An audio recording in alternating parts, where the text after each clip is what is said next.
Welcome back to the channel. I'm Grop. This is Grop Life.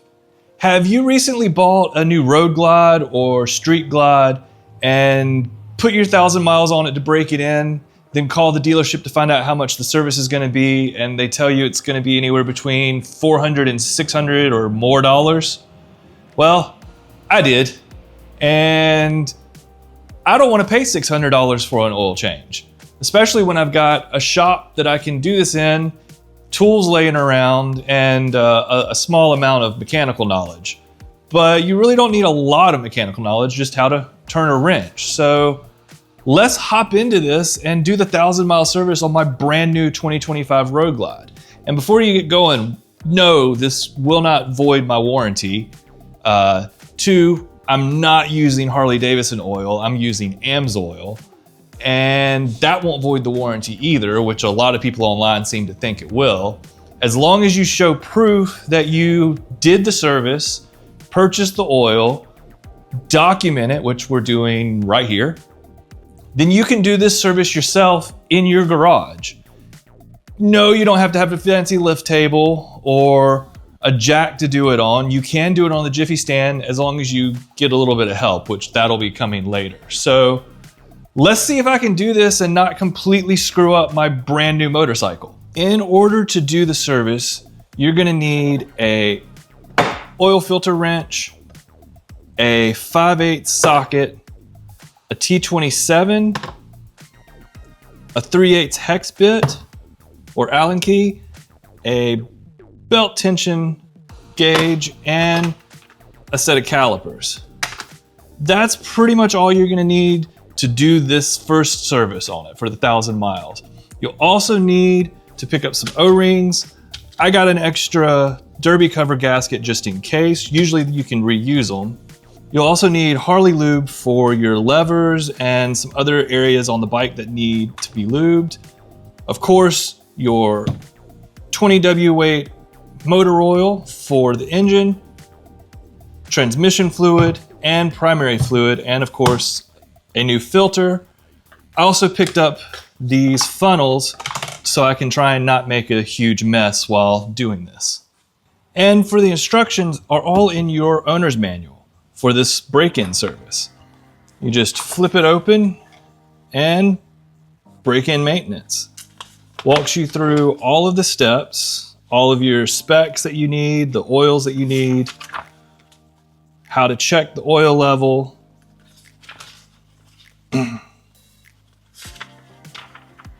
as well as where to locate your drain plugs. So this pretty much tells you everything you need to know. The next thing you need is this checklist that tells you everything that you need to do for your 1,000-mile service, 5,000, 10,000, and so on. I went ahead and pulled it up on the computer screen so it's all on one page. That way I don't have to flip back and forth in the manual because it's spread over several pages in the manual, but it is in your owner's manual. And this tells you everything that you need to check. So we'll start going down this list and checking things out and get the oil changed on it. So the first thing we got to do is go ahead and crank up the bike, let it run for a few minutes. That way it gets warm so the oil will all drain out pretty evenly and quickly. While the oil is draining out, we'll start going over some of the other parts of the checklist. So let's open up the garage door and let the bike run for a minute.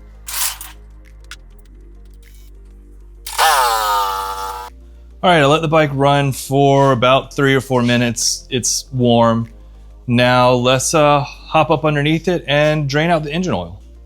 Now that the bike's warm, you're gonna wanna pull your dipstick and your transmission dipstick to see how the oil level was and then start draining it from there. And it is a little bit low, but it's still within the area it should be, as you can see on there for the hot on Jiffy stand. So let's go ahead and pull the plugs from underneath and drain out the actual engine oil.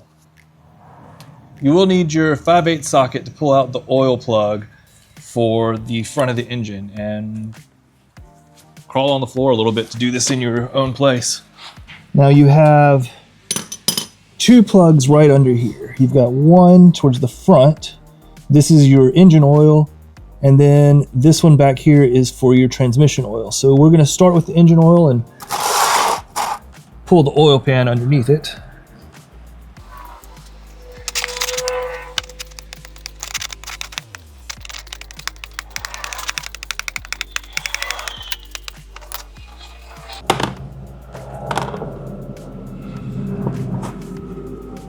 You don't want to completely drop it in the oil pan like I did, but sometimes it happens. So we'll let that oil drain out. No real serious fragments. There is a magnet on the bottom. I did kind of wipe it a little quick and early, so I didn't get to check it as well. But we'll see if there's any oil bit or any metal bits in the oil once we get it all drained out. Now you want to get your plug cleaned really well. Make sure there's nothing in the threads, because they usually put a little bit of thread dope in them when they come from the factory. And also check your gasket on the piece. We've got new ones to change this O-ring out with, and we'll get those changed in just a minute. We'll let this drain. It'll take a couple minutes to get it drained out. And while that's draining, we'll move on to a few of the other checks. While the oil is draining, let's go down some of the checklist. First, we've got the electrical equipment and switches. You want to go over all of the switches on the bike and make sure everything's working. This is my bike, so I know everything is fine on it. I use this bike every single day. Tire pressure and tread depth is good. I can visually inspect that from here. The bike has onboard tire pressure monitors that I check every time that I go ride, so that's good and checked. There's no wheel spokes. Now to check the front brake fluid level. It is plenty full in there, as you can see visually just by shining a little light. While we're doing that, we can check that the the fluid level is good on the back brake as well. Next is to check and adjust the clutch. On the clutch, you want to have between 3 to 5 millimeters of free play at the lever, and you measure that with a caliper. So let's try that out.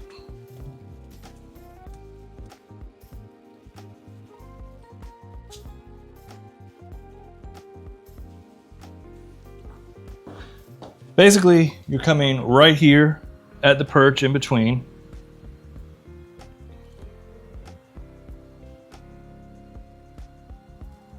And you want to feel right where it starts to give tension.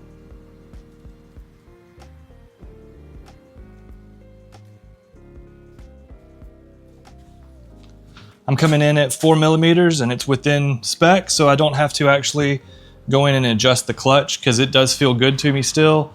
Now, you do want to make sure and check that because you may need to adjust it. It is a brand new cable and they do tend to stretch a little bit over time. Next up on the list is the brake fluid moisture content. This bike is barely a month old, so there's no way that the brake fluid has gotten moisture into it at this point. It takes a little bit longer for that, and you get a little meter that you stick into the brake fluid and it'll tell you how much moisture is in there. I will get one of those here shortly and I'll check it once I get one. Next up is the hand control switches. You need to go through and make sure they are all tight.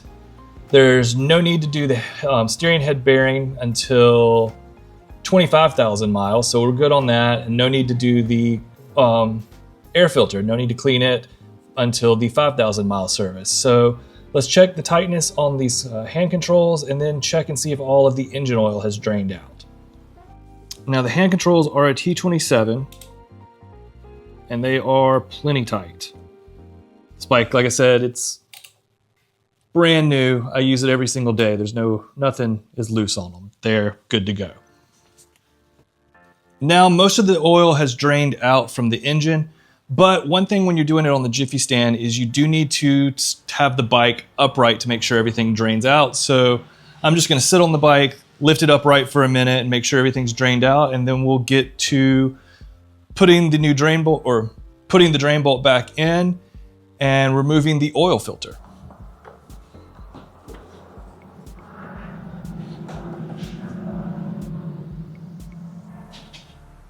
You do want to make sure that all your threads are really nice and clean. before you put it back in the bike. This one is in really good shape, so I don't have to clean it up too drastically. But I do need to go ahead and change this gasket. It is in good shape, but they're not expensive. May as well change it while you're here because that's what's recommended. So you use a hook tool, comes right off. Then you get your brand new gasket, or O-ring I should say, not gasket. Drop it right down over, and then crawl back under the bike and work it back in. You always want to do this hand tight at first. Don't just drive it in there with the socket at the first attempt.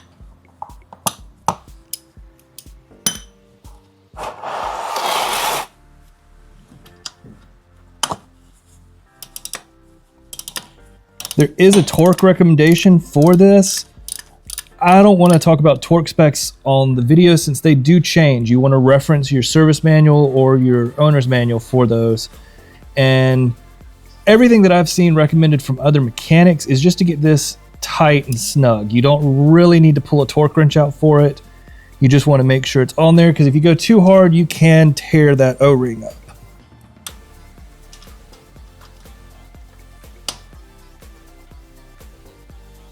And that seems good right there.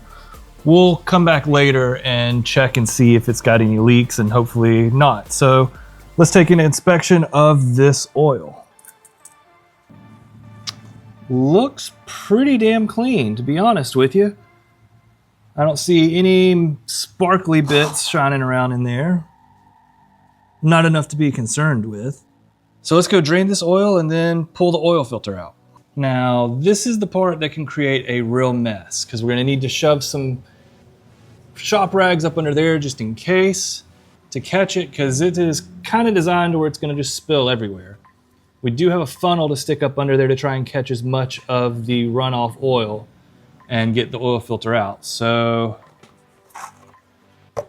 let's do this and try to make as little a mess as possible.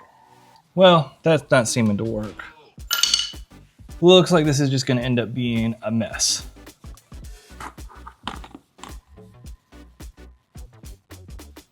So let's just pack some more rags down in here.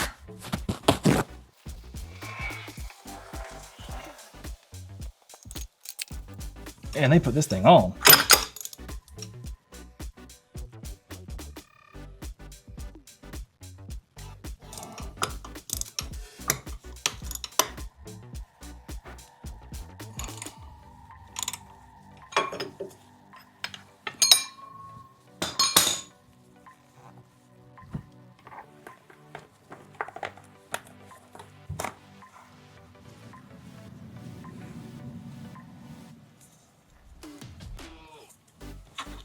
Yeah, that thing's not gonna work. Oh yeah, making a mess.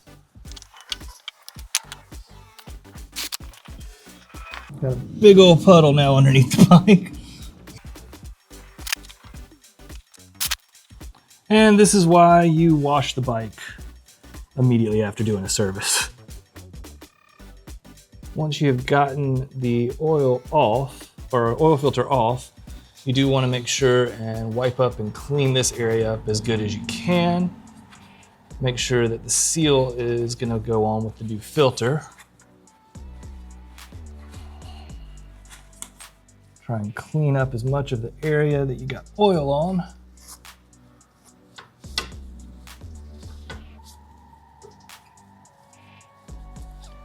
And then pull out the new oil filter and wiggle it in there. You want to put a little dab of oil around, just to kind of help it seat in. Get it on that gasket. Some people like to fill their oil filters with oil beforehand, kind of to prime it. I'm not a big fan of doing that. I never really have liked it. It just ends up creating more of a mess. And as soon as you turn over your motor, it's gonna fill it up with oil anyway. So Let's wiggle this sucker back in here and tighten her down.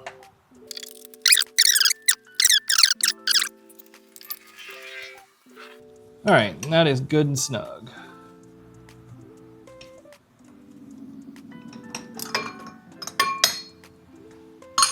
Go back over it and wipe down these areas a little bit more the oil got on.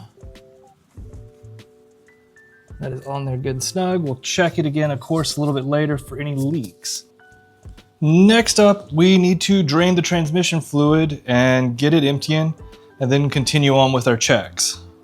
First thing to do the transmission you'll need is your 3/8 hex key or socket bit to pull it out from right there.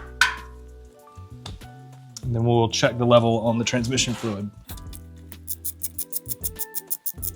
You want to be very careful with these because they are plastic. So you don't want them to strip out because that's going to be a very, very bad day.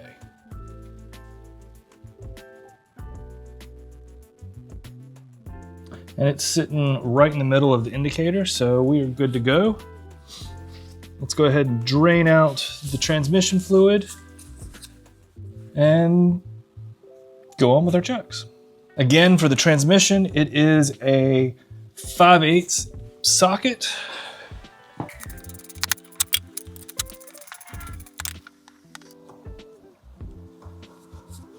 Once you pull the plug out, it is a break-in. You should have some small little bits of metal on there. Nothing too crazy. Like that's normal wear and tear for a break-in on a transmission.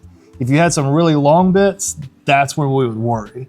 We'll check the oil once it finishes draining out and make sure there's nothing crazy in it, and then move on to the primary.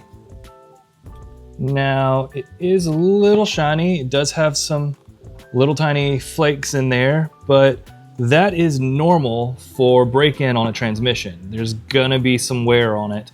There's no giant chunks floating around in there. It's just little tiny bits, kinda like glitter, but oil itself looks like it's in pretty good shape. Just has a little bit of metal shavings from the gears getting worn in. So let's go drain this and move on to the next part. Now for the primary, you will need a T27 bit and carefully take these out because these bolts are known to strip easily. So you want to be very careful because that will also lead to a bad day if you strip these.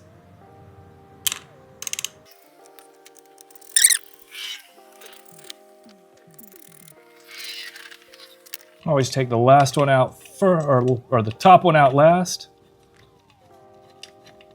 because it'll be the first one that goes in, and then carefully take your primary cover off not to damage it. Next, you want to go ahead and get your 5/8 socket again and pull the drain plug for the primary.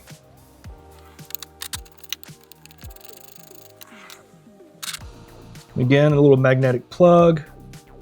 There is always going to be a good bit of small junk on your primary plug because it is a wear item at the clutch and the clutch is breaking in. There's always going to be stuff on there. Again, you want to clean this all off, and then you also want to hop on it again and put it up straight to finish it draining out so you get everything out of your primary. Now the primary oil has completely drained out, so let's go ahead and put the plug back in and start putting fluids back in her. And for the primary fluid, not too much sparkle in there. Everything looks really good. It's fairly clean oil.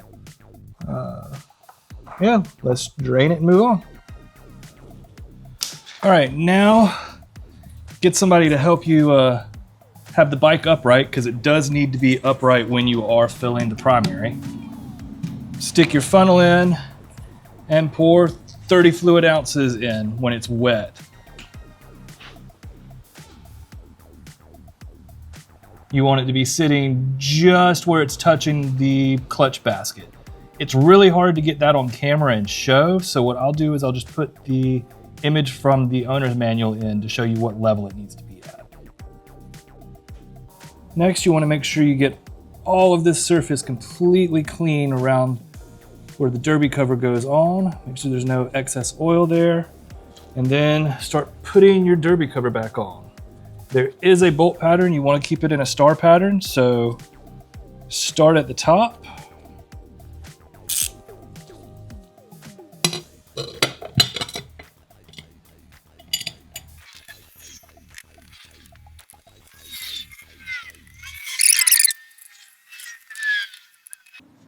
Now back over to the transmission and oil fill side.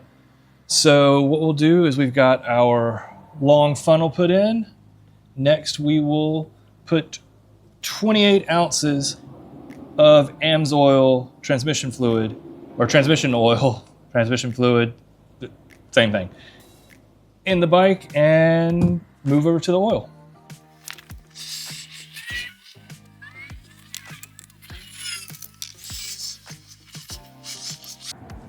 Now the transmission is full.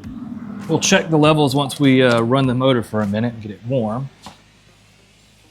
Next up is the actual engine oil. We've got 4 quarts of Amsoil 20 weight 50, and we'll put it in there, then warm the bike up and check the levels, make sure nothing else needs to go in, and move on to the next parts of the service.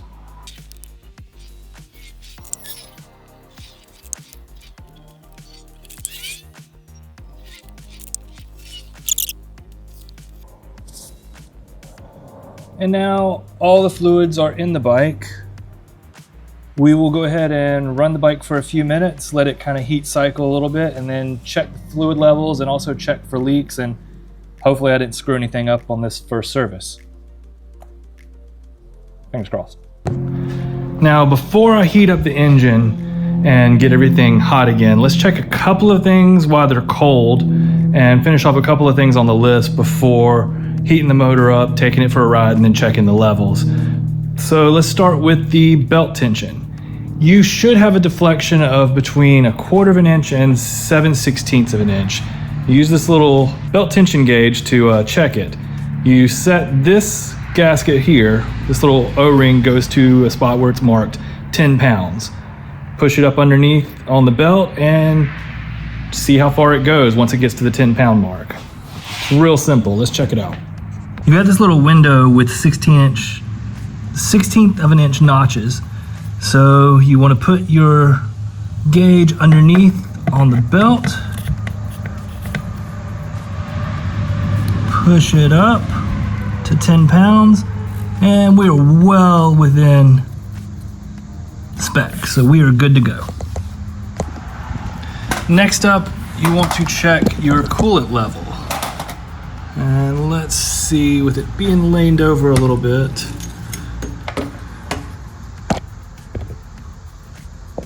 it is not showing up on camera very well, but I can see it, and it is right where it needs to be for being cold. You also want to pop the chin spoiler off and give it an inspection, clean it up. Yes, it's got some mud on it. I live in the country. Mud washes into the road every now and then.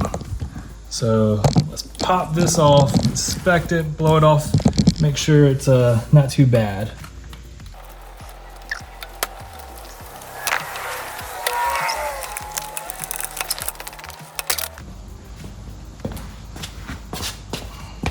It's on there pretty tight. You do just want to get in there and clean out this radiator.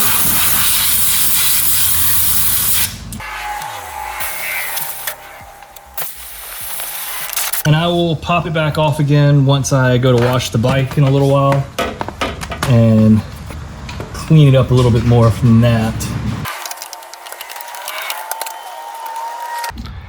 Now, a couple things that I did do off camera on accident was use the Harley lube to go ahead and lube up the clutch lever, brake lever, and jiffy stand, as well as check all the critical fasteners. You want to pull the bags off and tighten the rear axle and the front axle as well. I don't have a large torque wrench for that here, so I'm going to be taking it over to a buddy of mine's shop to do that, and probably won't film it to be in the video, but it is something you need to do and will be done for this service. Another critical thing you want to do is go through and do a visual inspection of all of your gas lines, oil lines, brakes, You do want to come over here and inspect your brakes pads, which are great because they only have 1,000 miles on them. I'll do the ones on the back when I pull the bags off later, as well as you want to go through and check all of your fasteners for your exhaust, which I have already done as I was off camera doing a few things and lost the footage. But you want to make sure the heat shields are all on there and your exhaust is all tightened up. Now everything is pretty much done on the checklist. I'm gonna go ahead and heat the bike up, check the oil level, then take it for a ride, check the oil level again and make sure there's no leaks. And then that should wrap up the service. So let's do that.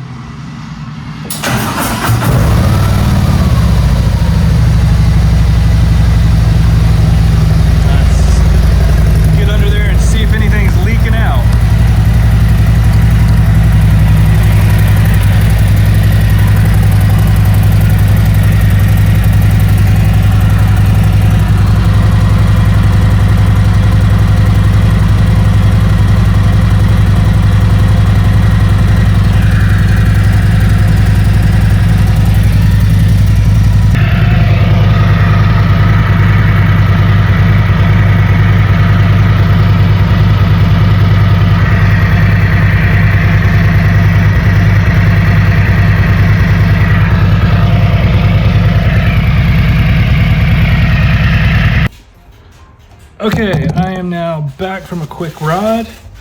Put about 20 miles on it, got it warm. Let it sit here and idle for about 1 to 2 minutes as the manual suggests. Now let's check the oil levels and see if everything is kosher. And it is still sitting perfectly in the middle where it needs to be, so engine oil is good to go.